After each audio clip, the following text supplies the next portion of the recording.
Hi, everyone. Harry here to talk about an important skirmish that might portend a lot more in this morning's trial in Manhattan of Donald Trump.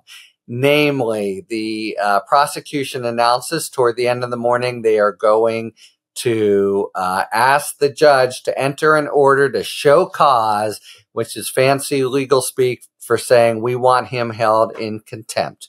And they've thought through carefully, I think, because they're saying that he's violated the gag order already 3 times, maybe 4, and each of them he should be fined $1,000 for. So what this might portend is that as each violation ensues, they up and up and up the fine for what would be essentially a criminal contempt for violation of a standing gag order. And there's law out there that permits the court to double and redouble and be talking about real money. But the idea is, there until it gets, or at least in the first instance, before it gets really crazy, they're thinking that the judge should start imposing money fines,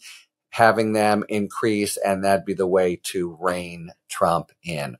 All right, they've asked for starters for 3 fines of $1,000 for each of 3 social tweets that Trump did over the weekend, and they're especially aimed at lead witness to be Michael Cohen, whom he's a disgraced lying ex-attorney, etc., and another one in which he calls Cohen and Stormy Daniels sleazebags, and then another where he lashes out at Merchan and says, why is he Trump being prosecuted, etc. So those 3 would, he's been asked to, Merchan's going to be asked to impose contempt. And now it looks as if there was a 4th from the courtroom this morning where Trump goes into a tirade, says the trial is rigged, says Merchan has gagged him and he's not allowed to talk about himself, but the DA is allowed to talk about him.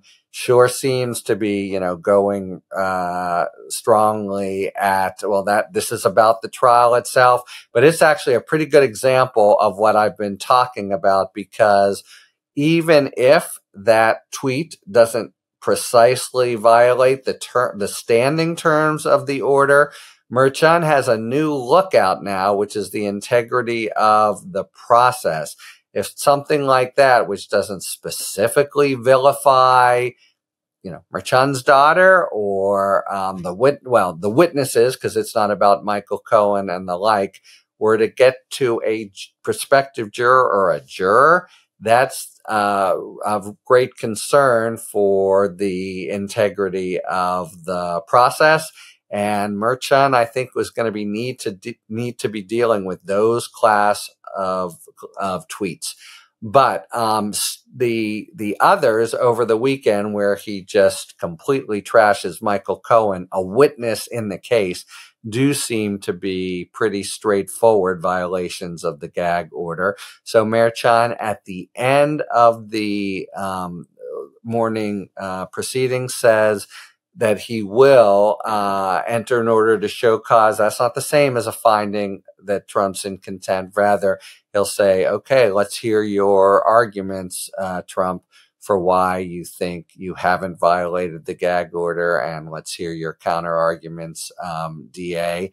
But it'll be interesting to see what Trump is going to say there, about the Michael Cohen social media tweets, and you might say he would, suck it up and pay the $1,000, but he doesn't want to give any quarter, because from here it goes, farther. And so he's going to try somehow to argue about it. This is, sort of setting a precedent for what is ahead. So if the judge rules for the DA and imposes even $1,000, not a big deal for Trump, it is a big deal because it shows a line has been drawn, and if he continues down that path, the line will get more expensive. So that's the sort of big side issue that'll happen right after lunch, and the final drama in the first morning of trial in New York versus Trump. Talk to you later. Thanks for tuning in.